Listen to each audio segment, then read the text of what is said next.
Assalamualaikum warahmatullahi wabarakatuh. Selamat malam Bapak Didin Solehudin SEMM selaku dosen riset operasional, dan selamat malam teman-teman.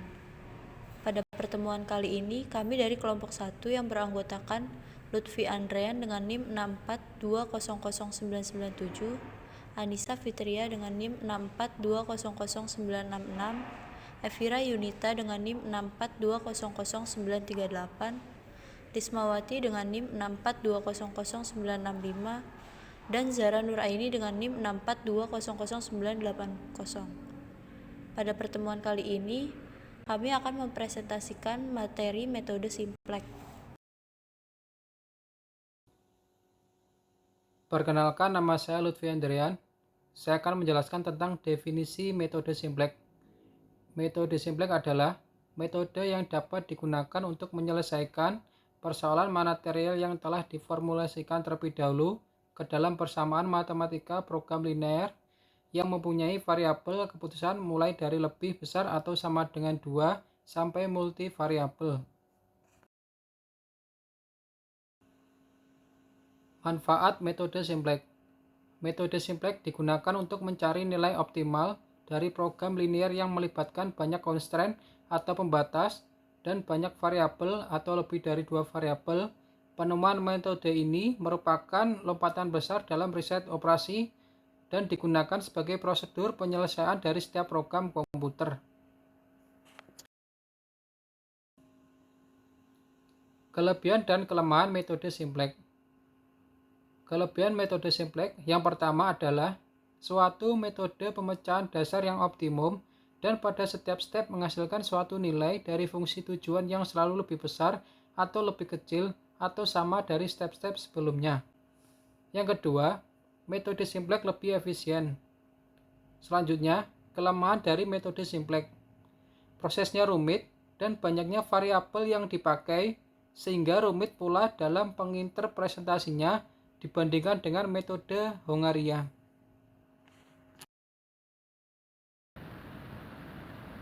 Selanjutnya, istilah yang terdapat dalam metode simplex. Yang pertama, iterasi, yaitu tahapan perhitungan di mana nilai dalam perhitungan itu tergantung dari nilai tabel sebelumnya. Yang kedua, variabel non-basis, yaitu variabel yang nilainya diatur menjadi 0 pada sembarang iterasi. Yang ketiga, variabel basis, yaitu variabel yang nilainya bukan 0 pada sembarang iterasi. Yang keempat, solusi atau nilai kanan, atau disebut NK, yaitu nilai sumber daya pembatas yang masih tersedia. Yang kelima, variabel slack, variabel yang ditambahkan ke model matematika kendala untuk mengkonversi pertidaksamaan lebih dari menjadi sama dengan. Istilah metode simplex yang keenam, variabel surplus. Variabel yang dikurangkan dari model matematika untuk mengkonversikan pertidaksamaan kurang dari menjadi persamaan sama dengan. Yang ketujuh ada variabel buatan, yaitu variabel yang ditambahkan ke dalam model matematika kendala dengan bentuk kurang dari atau sama dengan untuk difungsikan sebagai variabel baris awal. Yang kedelapan ada kolom pivot atau kolom kerja, kolom yang memuat variabel masuk. Yang kesembilan ada baris pivot atau baris kerja, salah satu baris dari antara variabel baris yang memuat variabel keluar. Yang ke-10 ada variabel pivot atau elemen kerja, elemen yang terletak pada perpotongan kolom dan baris pivot. Yang ke-11 ada variabel masuk, variabel masuk yang terpilih untuk menjadi variabel baris pada iterasi berikutnya. Kemudian yang terakhir ada variabel keluar, variabel yang keluar dari variabel baris pada iterasi berikutnya dan digantikan dengan variabel masuk.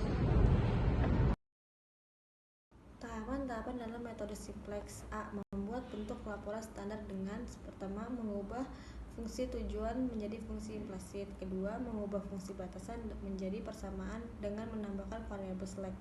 Menambahkan variabel slack dalam fungsi tujuan. B. Dari bentuk standar menentukan solusi awal dengan menetapkan variabel non-basic dengan variabel bernilai 0. C. Menyusun table simplex. D. Memilih variabel non-basic yang harusnya dipertukarkan dengan variabel basic. Pertama, memilih kolom pivot nilai minus terbesar pada fungsi tujuan bila fungsi tujuan maksimal. Mencari indeks tiap baris dengan cara membagi nilai pada kolom solusi dengan kolom pivot tidak termasuk baris tujuan. Baris pivot adalah nilai positif terkecil pivot sama dengan perpotongan kolom pivot dan baris pivot.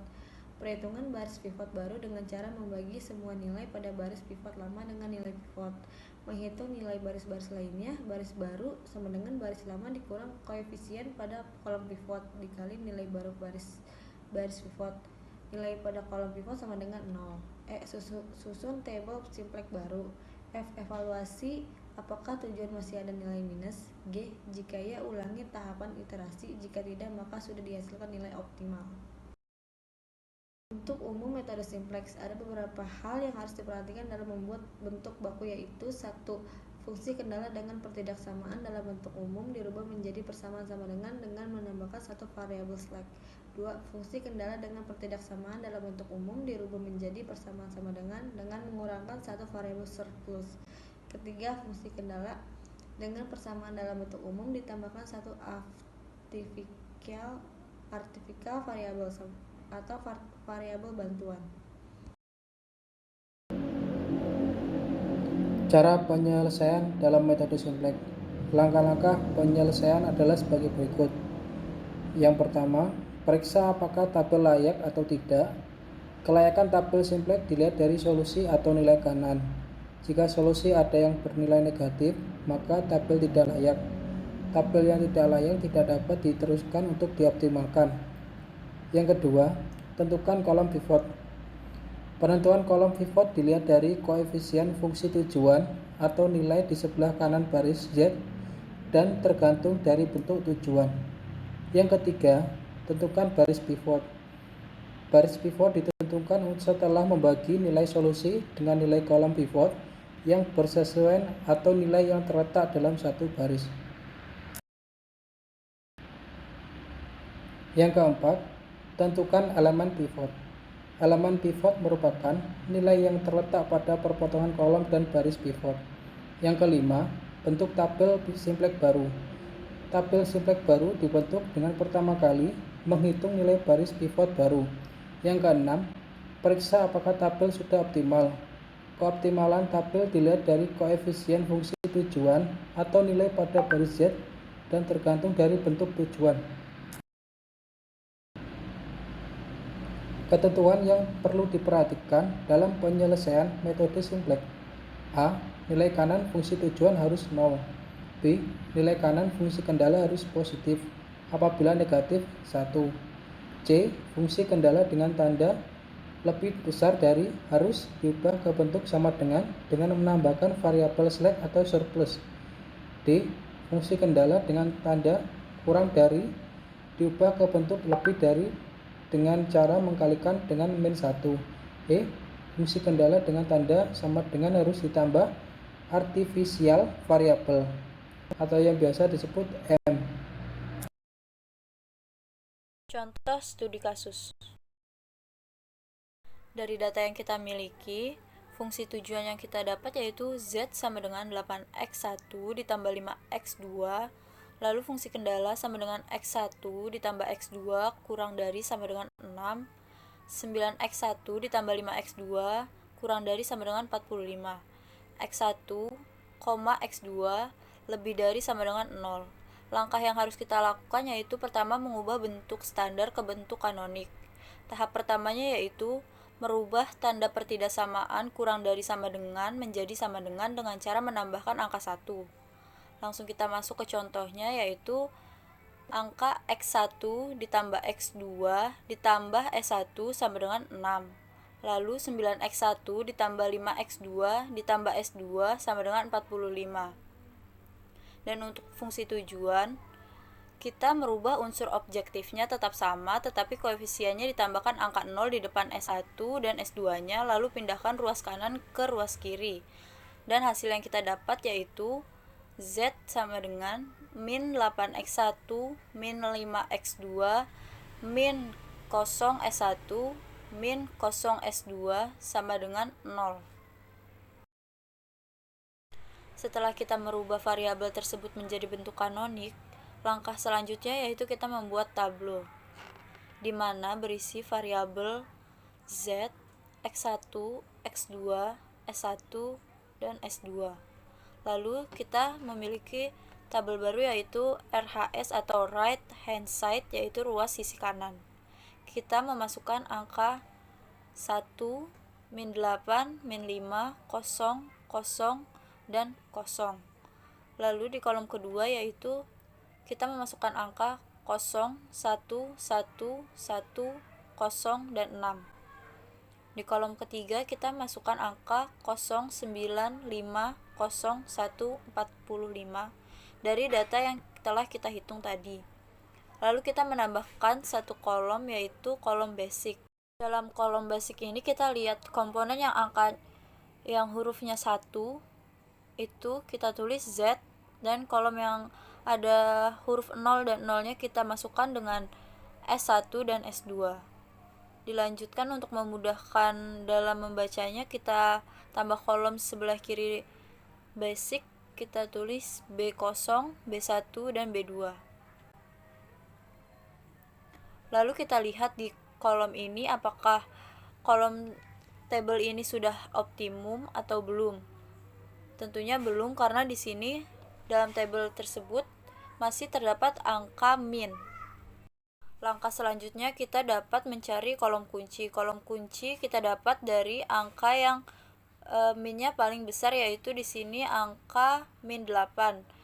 Lalu kita dapat kolom kuncinya di X1 dengan variabel min 8, 1, dan 9. Setelah itu kita lanjut ke rasio. Rasio yaitu kita dapat dari right hand side atau ruang sisi kanan dibagi dengan kolom kunci. 6 dibagi 1 sama dengan 6. 45 dibagi 9 sama dengan 5. Setelah itu kita akan menentukan baris kunci. Baris kunci kita dapat dari angka rasio yang paling kecil, di mana angka yang paling kecil di sini terdapat pada angka 5. Dari perpotongan baris kunci dan kolom kunci terdapat unsur kunci yaitu angka 9. Langkah selanjutnya yaitu melakukan operasi baris dasar untuk mengoptimalkan angka kolom kunci. Dengan rumus yang telah kelompok kami dapat, kami mendapatkan rumus B2 aksen sama dengan 1/9 dikali B2 awal, lalu B1 aksen sama dengan B1 awal dikurang B2 aksen, B0 aksen sama dengan B0 awal ditambah 8 dikali B2 aksen.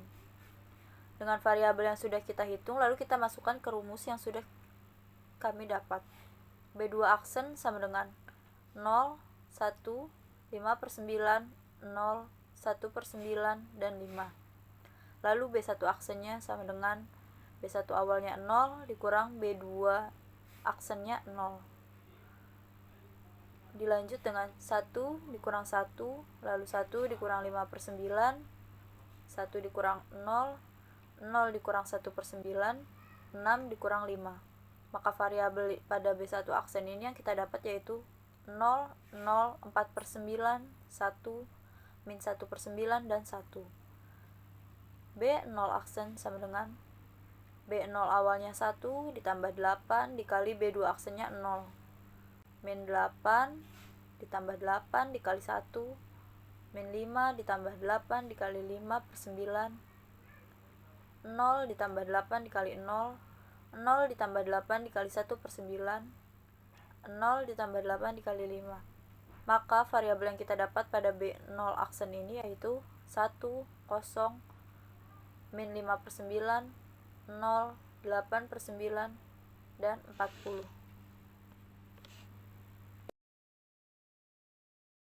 Setelah mendapatkan unsur-unsur untuk tablo 2 pada slide sebelumnya, selanjutnya dituangkan ke dalam tablo 2 yang berisikan B0 aksen, Z1, X1 0, X2 minus 5 per 9, S1 0, S2 8 per 9, right hand side 40. B1 aksen, Z0, X1 0, X2 4 per 9, S1 1, S2 1 minus 1 per 9, right hand side 1.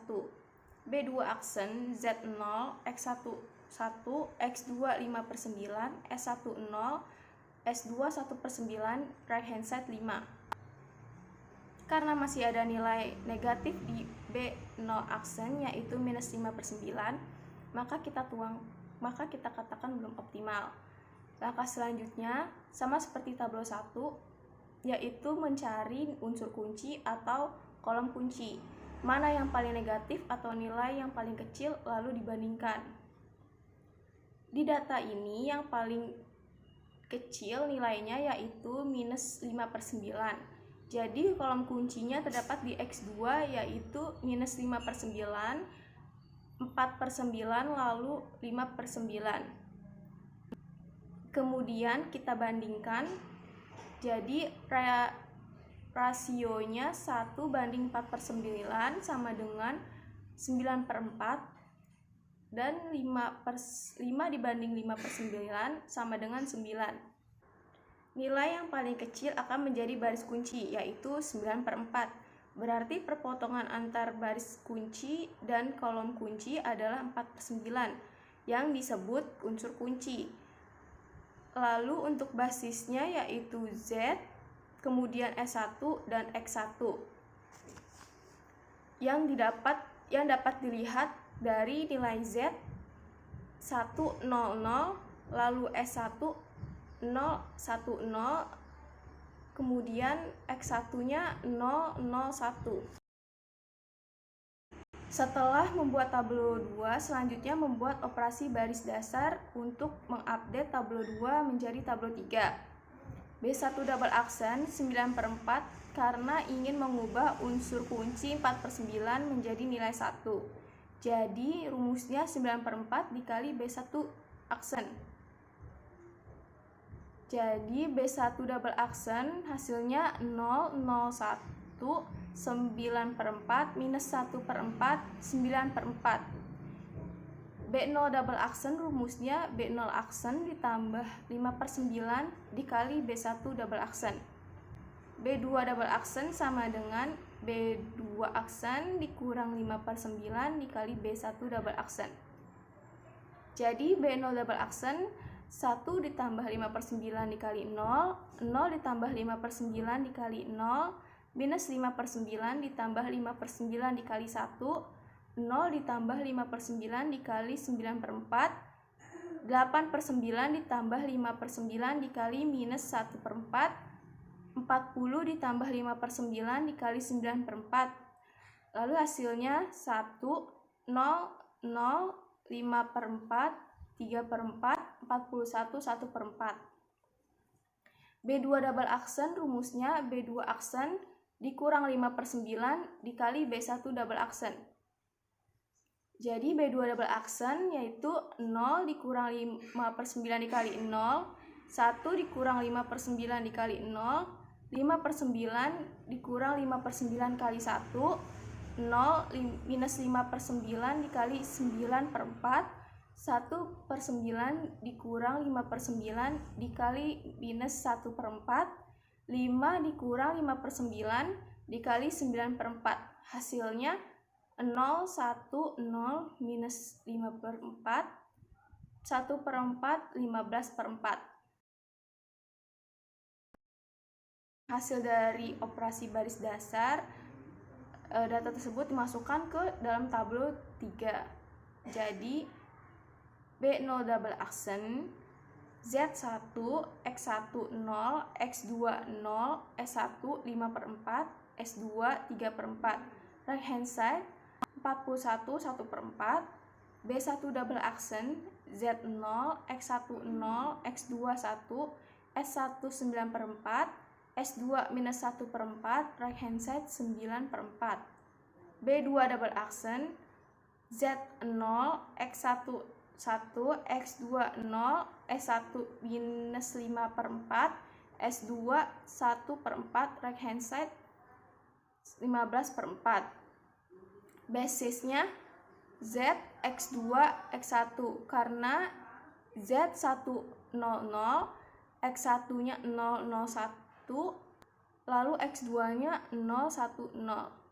Jadi solusi optimalnya yang didapatkan dari data ini adalah X1 15/4, X2 9/4, lalu Z sama dengan 41 1/4. Sekian dari kelompok kami, kurang lebihnya mohon maaf. Wassalamualaikum warahmatullahi wabarakatuh.